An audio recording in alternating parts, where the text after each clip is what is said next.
Hello everyone, thank you and welcome to the Man vs. Time webinar. My name is Miao Lee from Manulife Financial Advisors and I will be your moderator today. So today we have Dr. Chester from DTAP Medical Group. Dr. Chester has worked in various major hospitals like the National University Hospital, Singapore General Hospital, and also has extensive experience in the primary care sector. So Dr. Chester believes in holistic care individualized to each patient and constantly updates himself with the latest in evidence-based medicine through seminars, journals, and conferences. He believes that keeping up to date is essential to provide the best care for his patients. So we also have Dr. Jonathan with us today. Dr. Jonathan is trained across a wide range of specialty disciplines. He has a keen interest in family medicine and he has worked in one of Singapore's busiest polyclinics where he has gained invaluable experience across all aspects of primary care. As a recognition of his exemplary contributions and service, Dr. Jonathan was awarded the National University Polyclinic Star Award in 2018. He also has a distinguished academic record, having garnered several accolades throughout his career. So his special interests are men's health, sexually transmitted infections, and chronic disease management. So Dr. Jonathan adopts a holistic patient-centric approach and believes that every patient should receive care catered to their specific needs. So we have with the next slide, which is the agenda for today. We are looking forward to an interactive session with 2 Q&A segments. We will pause for questions in the middle if there are any. Otherwise, we will answer your questions at the end of the webinar.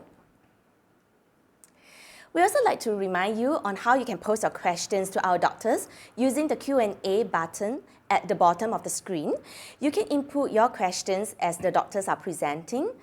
If you would like to send your questions anonymously, this is how you can do it.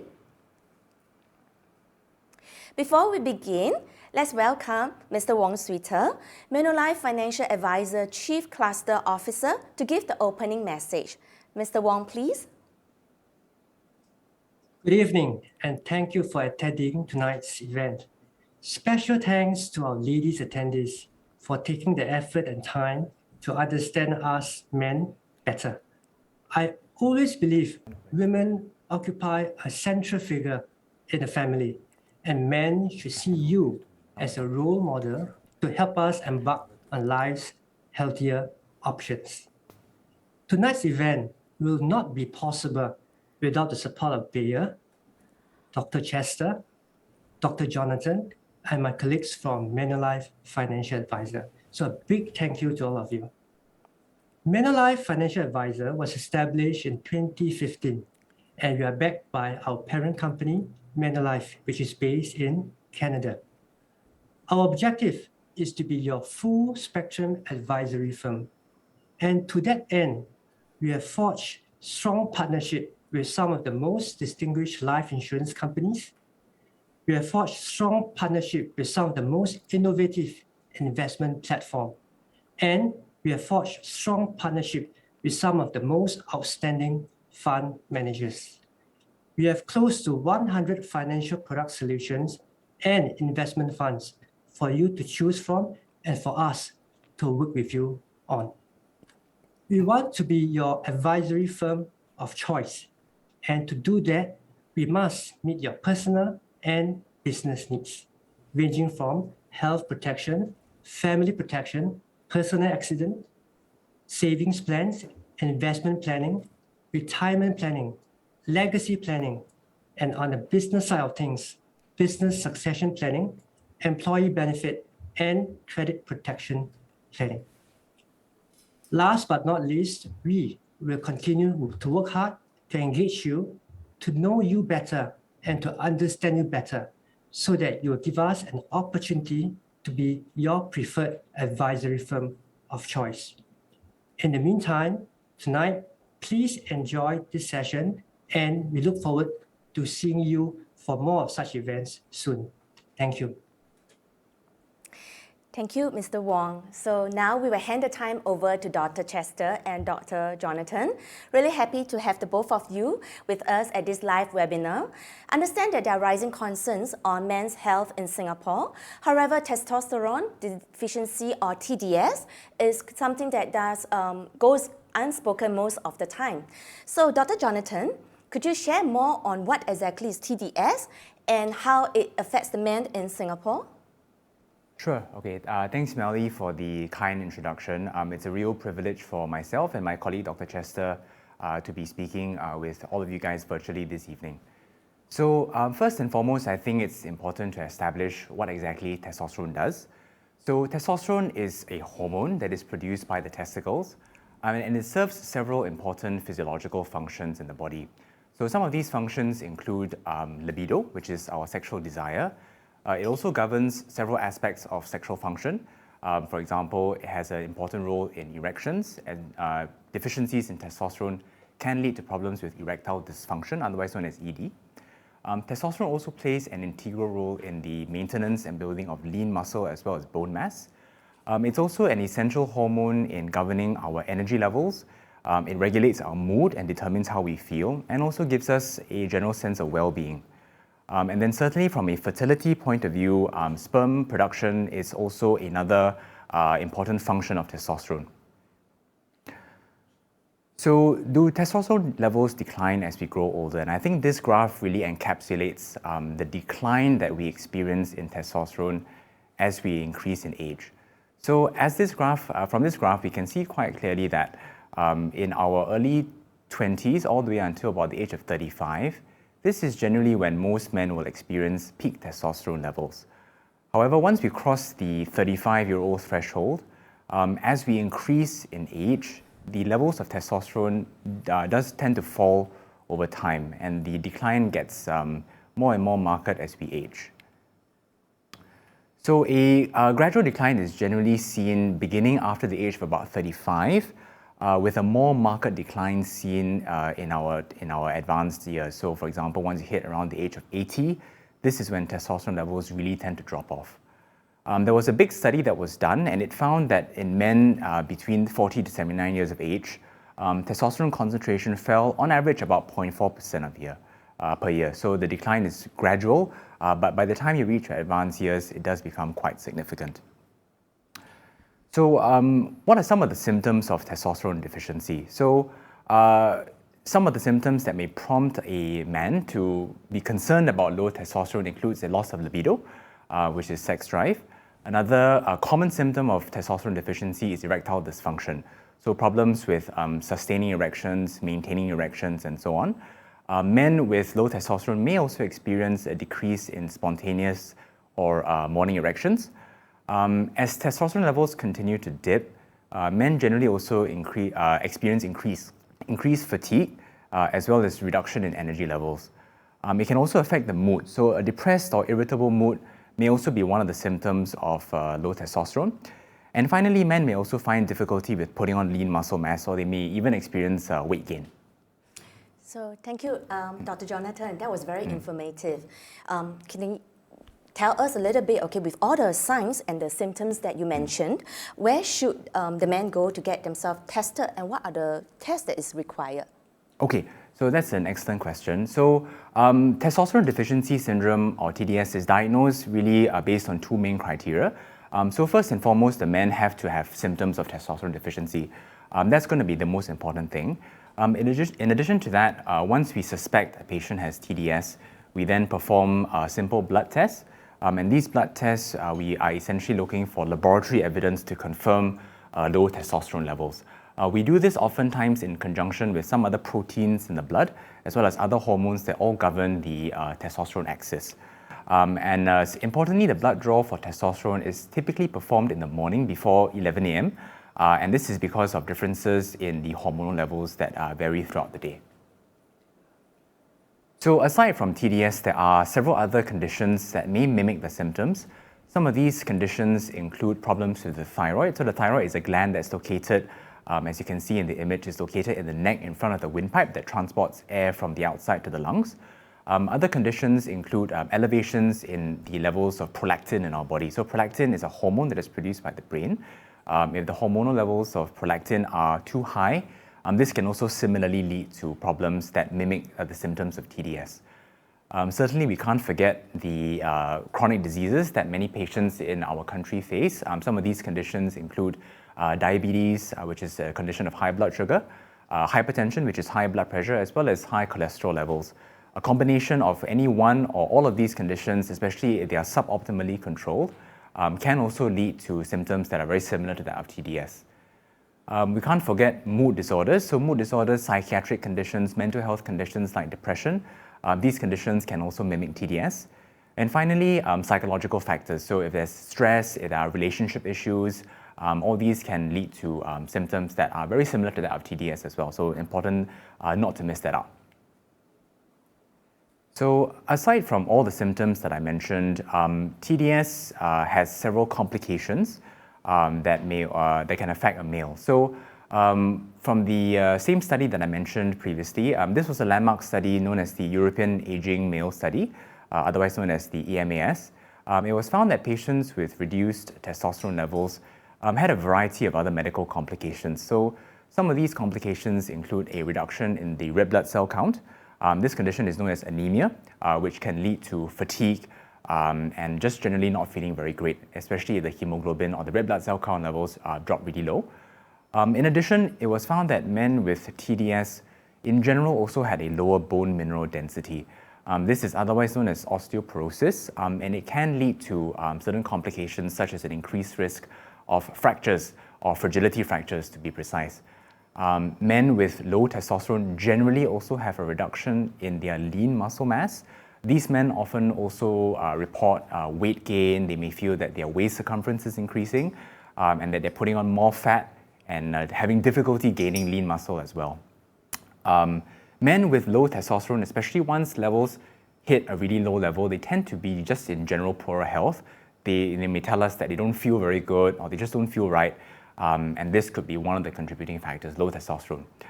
And I think importantly, especially in this day and age where we have advanced medical care and people are living to a ripe old age, it's important to also remember the potential implications that low testosterone can have on other systems in our body. And this includes something that we refer to as metabolic syndrome. Metabolic syndrome is essentially a constellation of different diseases and conditions like obesity, high blood pressure, high cholesterol, diabetes. And all these things are, really essential cardiovascular risk factors. So if you have low testosterone, that is a cardiovascular risk factor. You may be at increased risk of these conditions, and you may be at increased risk of heart disease as well. So thank you, Dr. Jonathan. All right, so you can continue to input your questions. We'll be taking more questions at the end of the session. Now we'll move on to Dr. Chester. So Dr. Chester, how exactly can we address and manage patients with testosterone deficiency? Right, so carrying on from Dr. Jonathan, how do we treat testosterone deficiency syndrome? We treat the low testosterone by topping up the testosterone. So this is what we term as TRT or testosterone replacement therapy. And there are a few ways in which we can bring up the testosterone levels. So as you can see from the slides over here, there are oral medications, there are topical medications, and there are also injections that we can give patients. So the oral medications are in capsule forms, and they usually are taken anywhere from 1 to 2 times a day. And the dose is really dependent on what the initial testosterone is and how much we're trying to bring it up by. There are also topical medications in the form of patches where you stick it onto your skin and you leave it on, and then after X amount of time you take it off. There are also gels which you apply usually daily in certain areas of the body. But from our clinical experience, usually for gels, in Singapore's weather can be a little bit uncomfortable because it tends to get a bit sticky. There are also injections as well, and in fact, for most of my patients, we usually use injections. And for injections, there are the short-acting ones and the long-acting ones as well. So how frequent do we inject patients with short-acting testosterone? We can inject anywhere from 1 to 2 times a week. And for long-acting, usually anywhere from about 10 to 12 weeks or so. And there are differences between short-acting versus long-acting sort of testosterone. And how we decide between short-acting versus long-acting is really dependent on the patient's preference, whether or not he has enough time to do it himself, whether or not they are afraid of injections, how low the testosterone is in the first place, whether or not cost is a concern as well. So we will discuss all of this with the patient to try to find what is the best solution for them lah. It's also important that when we raise the testosterone level, we don't forget to address some of the other things that Dr. Jonathan has mentioned also. So in fact, I think the single most common reason why patients present to us and we find out they have testosterone deficiency is the first thing over here, erectile dysfunction. That could be the initial complaint. When patients come in, they'll say, hey doctor, I'm having issues with the strength of my erection, difficult to start, difficult to maintain the erection. And from there, we can do further testing. One of the testing that most doctors can consider is actually to see whether or not the testosterone levels are otherwise low. So besides treating the erectile dysfunction with things like PDE5 inhibitors, phosphodiesterase 5 inhibitors, things like Viagra, Cialis, Levitra, that is always done in conjunction with trying to raise the testosterone level. When we raise the testosterone level, plus we give these medications, it usually helps quite a bit with the erection issues. A lot of times, my patients, when they come in, they usually come accompanied with their wives as well. And most of the patients will say, hey, doctor, my wife is saying that my mood these few days is very bad. So we also have to address and discuss with them what is actually causing the mood issues. Whether or not there's any social factors, are they having stress from work, from relationship, maybe their kids is causing them a lot of problems. So we usually try to find out a bit of social history and try to advise the patient as appropriate, because it's not just low testosterone, give testosterone, everything will get better. We, as part of holistic care, we always want to make sure that the social aspect of the patient's life is also well handled. As Dr. Jonathan has mentioned also, there are some cardiovascular risk factors that people with low testosterone tend to present with as well. And they include things like diabetes, high cholesterol, high blood pressure. And if you are having these conditions, it is important to control this as well as testosterone, raising the testosterone levels as well. And we'll always encourage our patients to live a healthy life and exercise more, reduce smoking / cut off if the patient has a history of smoking, and stress from any form, emotional stress especially. That is something that we always try to help our patients with. Dr. Chester, can I just ask, are all patients suited to be treated with the testosterone therapy that you mentioned earlier on? So not every patient is suitable for testosterone replacement actually. Okay, and the reason is because testosterone does have its side effects as well. So any patient with a history of, for example, prostate cancer, breast cancer, or liver cancer, they are a definite no-no when it comes to testosterone replacement. Okay, for patients who want to preserve fertility, okay, we sometimes don't give testosterone directly. We'll address this bit in a little while. Certain hematological conditions. So, for example, if a patient has a very thick blood, certain types of blood cancers, for example, or if they are for example, a condition known as polycythemia rubra vera, it's a condition where the blood is very thick. These patients cannot, because actually testosterone, one of the side effects which we'll get to later, is it can actually cause thickening of the blood. For any patient with severe heart failure or heart disease, late-stage liver or kidney disease, it's also a no for them. If you have very bad obstructive urinary symptoms, things like difficult for you to start urine, difficult for you to clear your bladder, or keep waking up at night a lot of times to go to the toilet, this is what we call nocturia. These are urinary symptoms, and they could indicate that maybe you might have a bit of a prostate issue or enlargement.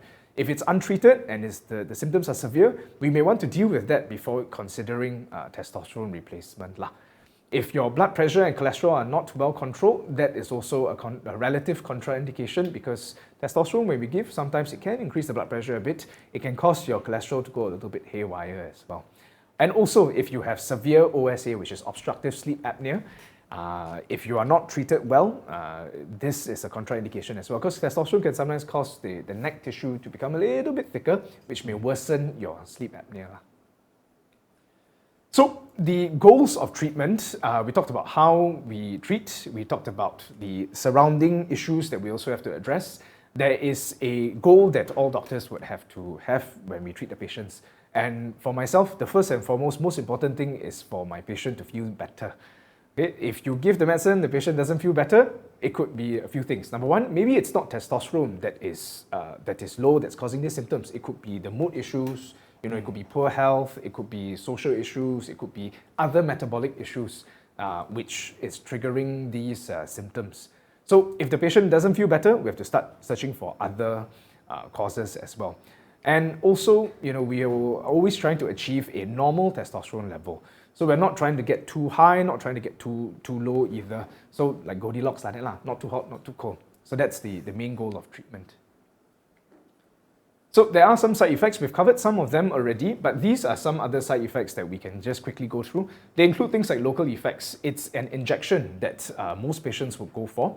So when we inject the backside, of course, there can sometimes be a little bit of pain, little bit of bruising in the area for some people. There can also be issues with acne or oily skin, hot flushes. There can be some mood change as well. Okay, there can be thickening of the blood. There can sometimes be mild fluid retention where you get a little bit of swelling of the ankles for some patients. Some patients, if their urinary symptoms may worsen if they have any pre-existing prostate issues as well. Okay, so we always have to screen for all of this before we initiate testosterone replacement. Some other not as common things will include things like thinning of the hair, sometimes breast tenderness as well. Okay, and the last part over here, which is infertility. So Dr. Jonathan previously did say that testosterone has a very big impact on fertility. So why is it I'm saying that when we give testosterone, the fertility may actually decrease? Which brings me on to my next slide, which is this thing over here. I know it's a bit chim. I'll just quickly go through. It will make sense in a while. Okay, so this over here is what we call the hypothalamic pituitary gonadal axis. And a bit chim, so I apologize. But after I explain, it will all make sense. So there's this part of the brain called the hypothalamus. Okay, it produces a hormone known as GnRH, which is gonadotropin releasing hormone. This hormone goes to another part of the brain called the pituitary gland to produce two more hormones known as LH, luteinizing hormone, and FSH, follicle stimulating hormone. And these two hormones then go to the testes to cause your testes to produce sperm and testosterone. Okay, so testosterone actually has what we call a negative feedback mechanism. So this minus over here is a negative feedback mechanism. What it means is that as testosterone starts to go up, it tells your pituitary gland that, hey, don't produce so much of this, don't produce so much of this as well. So by extension, if we were to increase testosterone in the form of injections, oral medicines, patches, etc., as this starts to go up, your brain will reduce the production of these two hormones over here. And when we reduce the FSH, the sperm will actually be lesser. Okay, so this is how giving testosterone directly can actually result in a bit of infertility issues because the sperm production will decrease. Okay, so we'll touch a little bit more on this slide later, but yes, this is why I said that there is sometimes certain issues with infertility with giving testosterone. So let's say for example we were to start patients on testosterone, there are a few things that we'll monitor. It's not we give one jab and then the patient disappear. We will usually call our patients back to see them in the beginning relatively more often, maybe every 8 to 12 weeks or so. But if it's more stable, we can usually extend the follow-up appointments. And in the monitoring, in the history taking, we'll usually look for the improvement of symptoms, improve in sex drive, sexual function, how's your erection like. We'll want to check on how the mood has increased. I want to check on your energy levels as well. So most of my patients, when they come a couple of weeks later, they will tell me that, hey, doctor, changed man. I suddenly feel that I have a lot more energy, my motivation has increased, my work performance at work and socially has improved. So this is the exact sort of picture that we want to hear. Okay. We also like to check with the patients on what kind of side effects that they have, as mentioned in the other slides. And we will usually do a couple of blood tests as well. No? So we'll do some hormonal levels. We also want to check how thick the blood is, that's known as a hematocrit. We also want to check this thing called PSA, which is the prostate-specific antigen. We'll talk on why this is necessary later on. And we also want to do a prostate check. Okay. We also want to check cholesterol about once a year at the very least. And we want to see how the patient looks and feels and want to measure their BMI as well. Most patients tend to lose a little bit of weight in terms of body fat. And they tend to gain a little bit of lean muscle mass as well if there is regular exercise in conjunction with the testosterone replacement. General health screenings should always be considered for people, especially of 40 and above. Okay, and sometimes certain doctors will also consider doing a bone mineral density. So Dr. John did mention that osteoporosis is one of the problems of low testosterone. We want to see whether or not giving testosterone has actually improved any of these bone markers. So, Dr. Chester, we have a couple of questions from the ground, okay, from our attendees. Perhaps we can go to the questions first before we continue with your sharing. Okay. All right, so the first question that we have from our attendee is that I am 32 this year, I'm married, but have issues sustaining erection or even getting erection. So I do have the urge to have sex. However, my wife says that my down there have issues. So the question is, can you get, or can one get, erectile dysfunction at such a young age? Oh, do you want to take the question? Sure. So, so thanks a lot for the question. So, I think the short answer is yes. Essentially, this can occur really at any age. It's not restricted to a specific age group, even though it is more common as one grows older. Even men in their late 20s or in their early 30s can have issues with erectile dysfunction, of which one of the causes is low testosterone. So, if that's something that you're struggling with, if there are other symptoms such as problems with sex drive, problems with morning erections, then certainly a testosterone test would be useful to see if TDS is the driving contributing factor behind the symptoms that you are experiencing. And of course, if that level comes back as normal, then there are all the other causes that may potentially mimic TDS that you may want to explore as well. So excellent question. I think a good take-home message is that essentially this can occur at any age.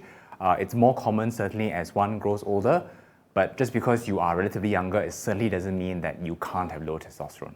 Yeah. So that means that the person who's asking this question should get himself tested if he is suffering from TDS? Yes, so if he's having issues with erections, and especially if there are other accompanying symptoms, like problems with sex drive and so on, then I think certainly a testosterone test would definitely be very beneficial. Okay, thank you, I'd Dr. just like John. to add on to that also. I mean, for TDS is a particular condition, and one of the symptoms of TDS can be erectile dysfunction. But erectile dysfunction itself can have many other different reasons why they may have as well. So as doctors, we always try to find out, could it be psychological issues? Maybe he's not well rested. Maybe he is very stressed out at work. Maybe he's fighting with his wife. So all of these kind of things are things that we want to discuss with the patient to try to find out whether or not there are other things that are contributing to this ED. But having said that, yes, if you have ED plus a couple of other TDS sort of symptoms, definitely a testosterone test is very useful. Okay. Thank you, doctors. Okay, so we have another question. So our attendee would like to ask, okay, so if he has this thalassemia, okay, and he wants to find out if he is more at risk of TDS. Any of you would like to take this question? Yeah, so thalassemia is a condition where the blood cells are not completely normal. There is no link between thalassemia and testosterone deficiency if a person wants to the short and sweet answer. Having said that, if a patient with thalassemia, if the blood count gets a little bit too low, they can present with signs of anemia, and signs of anemia can sometimes mimic testosterone deficiency in terms of feeling very tired all the time, feeling very lethargic, maybe even giddy. So not directly related to testosterone deficiency, but this is something that we will want to take note of as well. If a person has has the thalassemia is not so good lah. Okay, all right. So one last question. What are your thoughts on natural methods such as weightlifting, better diet to avoid the side effects? So the side effects, the honest truth is there's not very much that you can do to avoid the side effects. Everybody's body responds to the medication differently. If you are one of the patients who have side effects, then there's really not much that you can do to try to counteract that lah. Having said that, not everybody gets side effects. When you look at the box of Panadol and then they'll say, hey, 20 different side effects. Most people take Panadol also don't have side effects. So similarly, not every medication, when we talk about side effects, means they will definitely have side effects. More often than not, most patients don't actually have. And in fact, that's the reason why we were talking about this monitoring slide. We are not trying to get a patient from low to super high. Right? We're trying to get the patient from low to normal. And when we increase from low to normal, most patients will experience a improving quality of life as compared to very bad sort of side effects. Having said that, in this question also, talking about weightlifting and better diet, weightlifting and better diet is also one of the core treatments for low testosterone level, because we do know that patients who are very unhealthy, who don't exercise, who eat a lot of processed foods, very stressed out at work, they're all associated with a lowered testosterone as well. Okay. Thank you. Thank you, Dr. Chester, for clarifying on this question. So we can then move on to your sharing. We will continue with the slides. Okay. So then a lot of patients, after we start them on treatment, they will ask, so doctor, how long do we have to continue on testosterone? And the answer is not easy to, it depends on every patient. We, for some people, start them for short term, maybe 3 to 6 months. And within this 3 to 6 months, if they lose a lot of weight, they change their lifestyle. When we sometimes take off the testosterone, the natural level of testosterone is enough to make them feel not so bad. Okay, but most patients actually end up with long-term treatment of testosterone because more often than not, when we stop the testosterone, it just goes back to what it was initially. So most patients would go on for long-term / indefinitely. Case in point, I had a patient before the whole COVID situation. I still remember very vividly. He's a European gentleman and he is in his 80s, and he walked into my clinic and he requested for a shot of the testosterone. And I asked him, hey, so how long have you been on testosterone? And he's been on testosterone for 40, 50 years, even more than how long I've lived. So yes, testosterone can be given for an extended period of time. Some people also do decide that they want to cycle on and off. When we talk about cycle on and off, means we go for a period on testosterone, then a period off testosterone. That is also a possibility. But having said that, most patients end up doing long-term. Okay, so we talked about fertility issues. This was the slide that we showed previously. One of the questions that I usually ask my patients is, have you completed your family? So if it's a gentleman who has completed his family already, or maybe undergone a vasectomy, or wife closed shop already, then testosterone, no problem. We can give direct replacement of testosterone. But sometimes there are young patients who come to us and we test the testosterone, and the testosterone is otherwise low. Even patients in their 20s, even patients in their 30s. There is an option to actually treat testosterone deficiency without using testosterone itself. So remember this graph over here, where there are these two hormones known as LH and FSH, and these two goes to the testes to ask your testicles to produce more testosterone. So instead of giving testosterone directly over here, what we can do is we can trick the brain into producing more of these over here. And then they'll go over here, and then they'll increase their testosterone.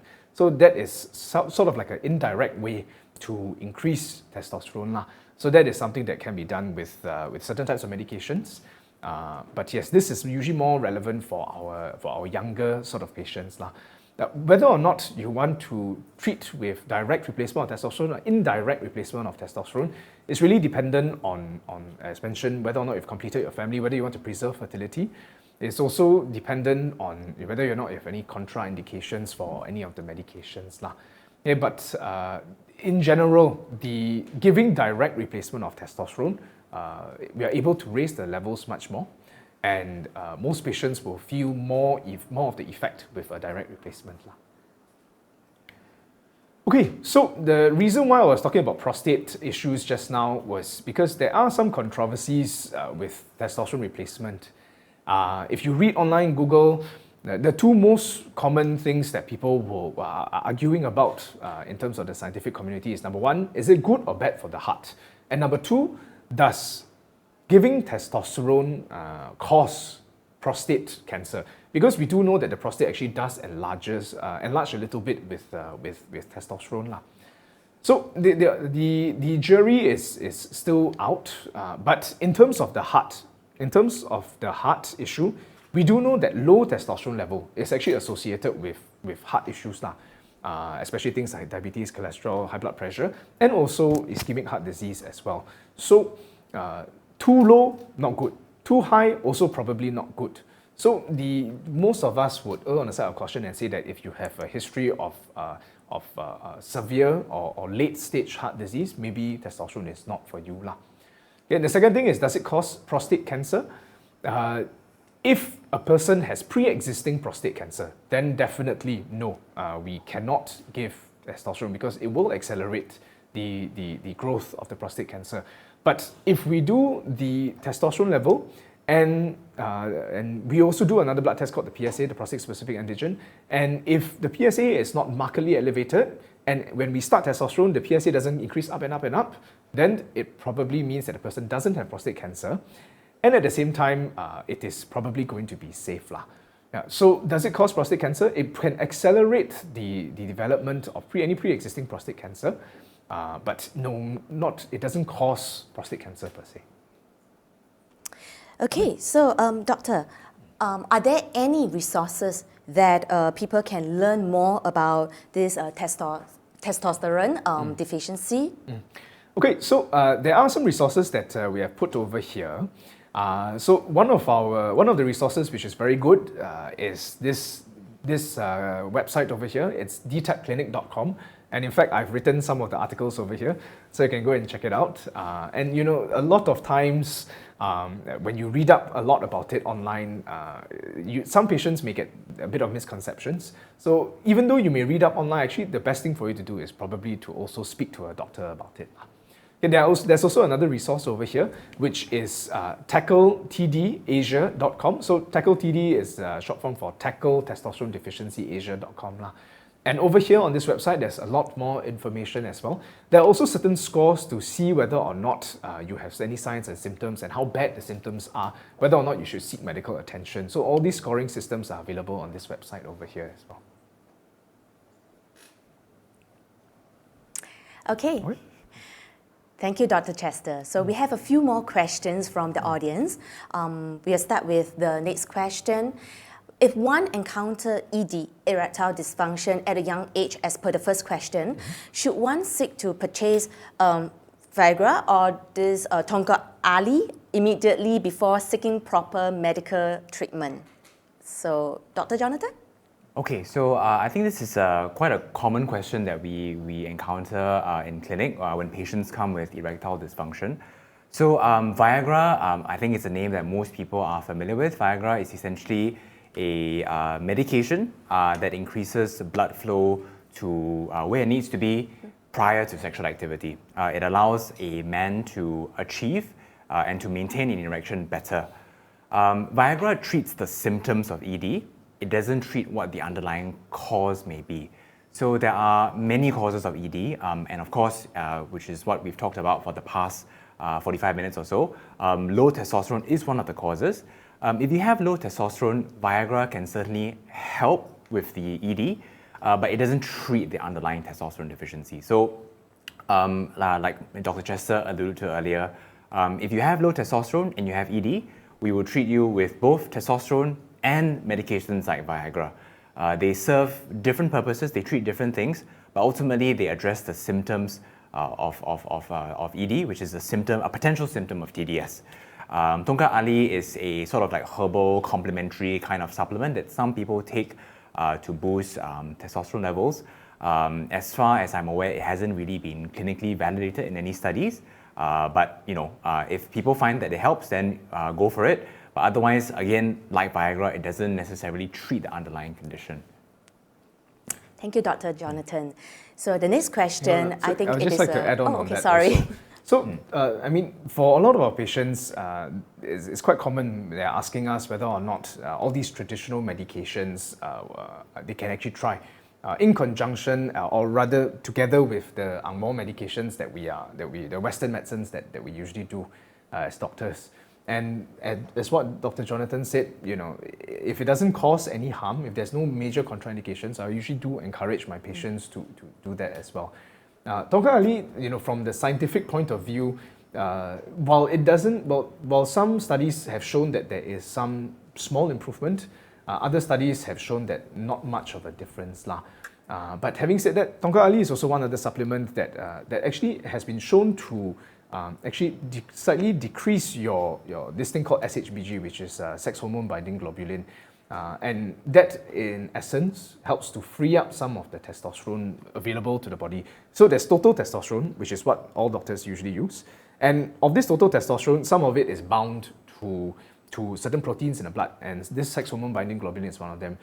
The thinking is that if you reduce the amount of things that bind to testosterone, it frees up more for the available for use for the body. That's called free testosterone lah.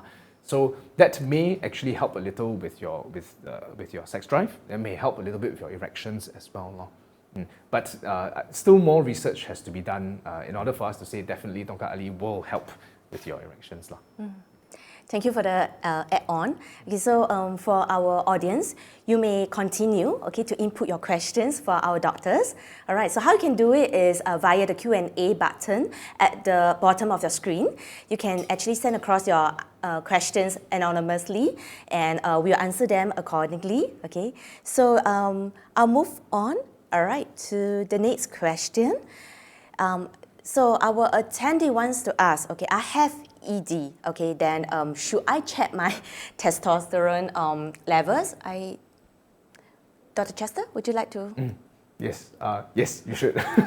Yeah, but as mentioned previously also, you know, more than just checking the testosterone level, we also want to make sure that there are no other causes lah, which are contributing to this ED issue. Because there are many a times where we see patients with erectile dysfunction, even if we give replacement with testosterone, it may not necessarily cure the ED also. So if there are other things that are contributing to the ED, that is something that we would have to address also. Okay. Anything to add on, Dr. Jonathan? Yeah, so I think like we've spoken about, ED is primarily a symptom. Oftentimes people confuse ED and testosterone deficiency. They are interlinked, but they're not the same thing. Low testosterone is one of the causes of ED. So if you have ED, there's usually no harm in getting your testosterone levels checked, but I think the urgency or the need to check it is even greater if you have other symptoms. So things like low sex drive, if you have a problem with a loss of morning erections, a loss of spontaneous erections, and of course all the other symptoms of TDS that we have discussed. So things like lower energy levels, depressed mood, weight gain, difficulty building lean muscle mass. If you have these constellation of symptoms in conjunction with ED, then all the more you should go ahead to check your testosterone levels. Yeah. Okay. All right. So the next question, I am trying to have kids with my wife. Should I proceed with the testosterone therapy? So I'll take this. Sure. Yeah. So for testosterone, if we know that if we were to give testosterone directly, it's going to cause your sperm count to drop. That is usually the case. So if you are trying to have kids, no, we should not give testosterone in the form of injections, in the form of oral or patches, etc. We may want to consider trying the indirect replacement, okay? Or we can actually start the patient on some lifestyle change as well. So I did talk a little bit briefly just now about how unhealthy lifestyle, very stressful at work, you never exercise enough, obesity, fighting with wife too much. All these are all stress on the body. And any form of stress on the body actually is known to decrease the testosterone. So if we were to check your testosterone level, it's kind of borderline / a little bit low. it could be worthwhile maybe not to even start medications. We could ask you to lose 5-10 kilos, ask you to exercise a bit more, ask you to manage some of your social stressors a little bit better, and see whether or not the symptoms improve, see whether or not the testosterone improves. More often than not, in this day and age where everybody is so stressed out, even with lifestyle change, and if you lose 5 kilos, which I also need to lose, patients do feel better, and patients, it can actually see in the blood test that the testosterone does improve. Yeah, so not always necessary to treat with testosterone, but if let's say it is really very, very low and you're trying to have kids, we have to see whether or not we can try other methods instead of giving testosterone directly.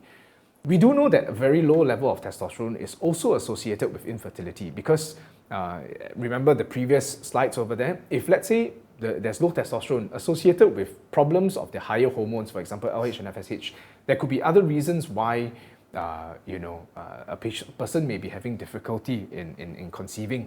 So that is a whole different thing, a whole another section where we're talking about infertility as well. Whether or not there are which part is having problem, whether or not it's the sperm, whether or not it's the hormones, but that's another topic. Yeah. So speak to your doctor. Your doctor will be the best person to explain to you whether or not you are suitable for testosterone replacement. Thank you, that's wonderful. Okay. All right, then anything to add on, Dr. Jonathan, or we can take the next question? I think we can, maybe take the next question. All right, thank you. So does the full health screening cover this testosterone testing? So I think that's a common question patients ask. Patients come in saying that they did a health screen. Do they have to add on any additional tests? Generally, this is a very broad question, but it really depends on where you did your health screening and then, of course, what sort of package you opted for. In general, I would say that most of the health screening, at least the more basic ones in Singapore, it does not cover testosterone testing. This is usually a relatively specialized test that needs to be added on if you are specifically looking for low testosterone. And like we alluded to earlier, we don't often just look at testosterone in isolation.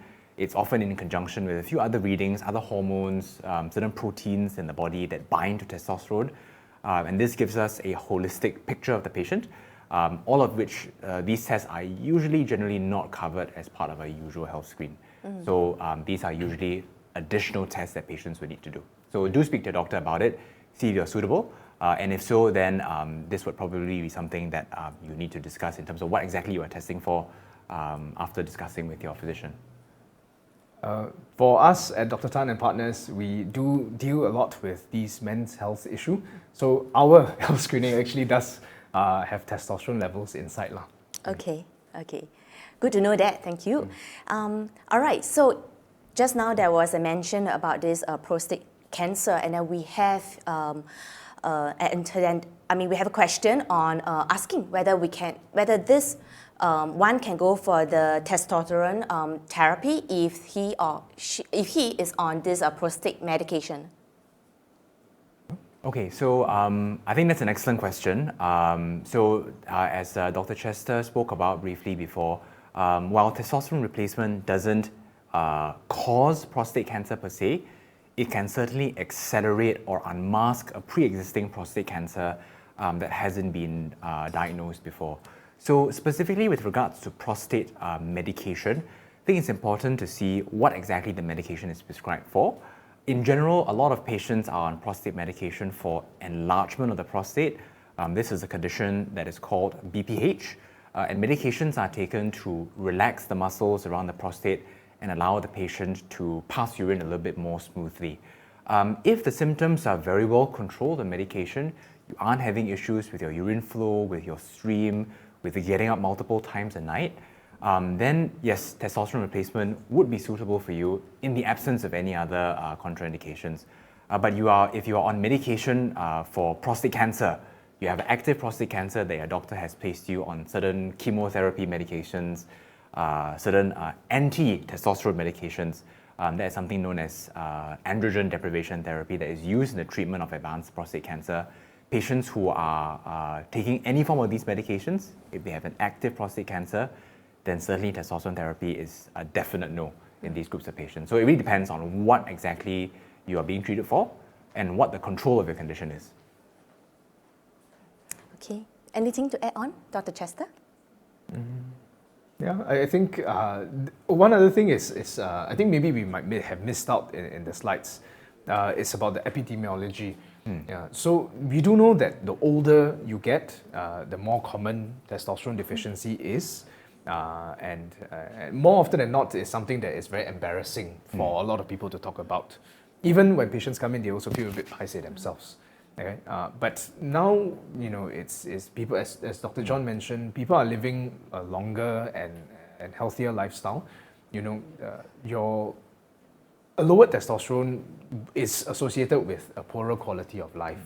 So if you are experiencing any symptoms of low testosterone, okay, be it in terms of your sexual function or in terms of your mood or in terms of your energy levels, etc., it is worthwhile to actually speak to someone about it. Don't be shy, you know, just come on in to speak to any doctor and discuss with them what can be done, because you don't have to live out, you know, the next 20, 30, 40 years of your life feeling not so great.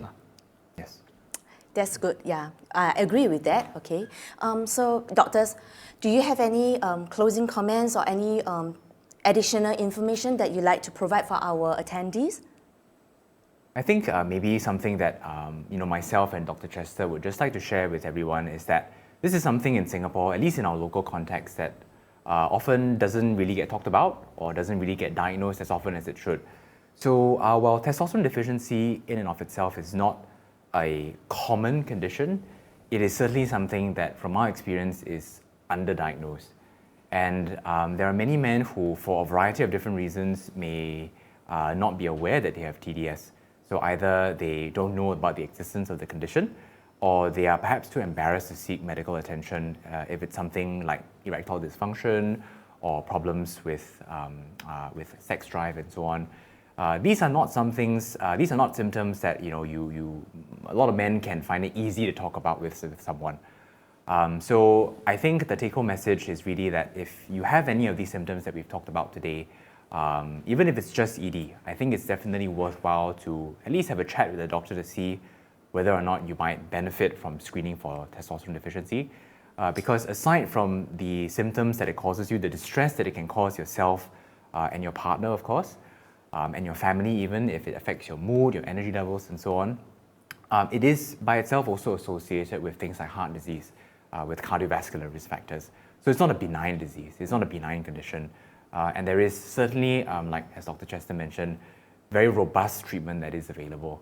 So awareness is an issue, diagnosis is an issue, but hopefully with, you know, webinars like this, where we get to share a little bit about these conditions with patients, we can at least raise some awareness in our local context, and hopefully more of these patients who may be suffering from TDS come forward to get tested, and more importantly, come forward to get treated if needed. And that can really, you know, improve their quality of life significantly. Agree, yeah. Early treatment is very essential. And what about you, Dr. Chester? Good. Good. All good. Thank you. Okay, thank you everyone. We have now come to the end of our webinar this evening. Thank you for joining us. We hope that the session was informative. It has been for me personally. So this webinar is organized by Manulife Financial Advisors and supported by Society for Men's Health Singapore. The Men's Health Hotspot, so we'll be flashing the screen later, okay, is for members of the public who are keen to find out more about men's health. So this channel is managed by the Society for Men's Health Singapore, and it offers health advice for the modern man.